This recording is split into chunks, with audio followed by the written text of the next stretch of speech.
హర్ష వచ్చి లూకాసు వార్త 2వ అధ్యాయము 8 నుంచి 14 వరకు చెప్తాడండి.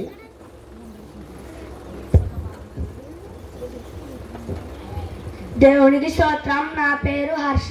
నేను చెప్పబోయేది లూకాసు వార్త 2వ అధ్యాయము 8 to 14.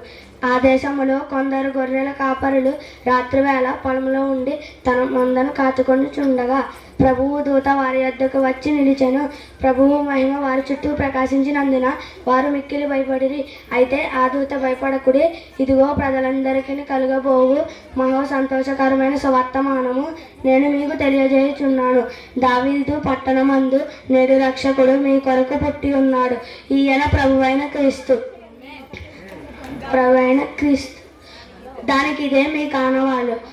ఒక శిశువు పొత్తి గుడ్డలతో చుట్టబడి ఒక తొట్టిలో పండుకొని ఉండుట మీరు చూచెదరని వారితో చెప్పాను.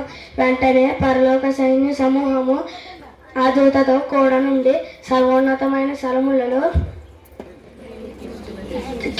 దేవుని మహిమయు తనకిష్టులైన మనుష్యులకు సమాధానమును కలుగునగాక అని దేవుని స్తోత్రం చేయుచుండెను. ఆమేన్.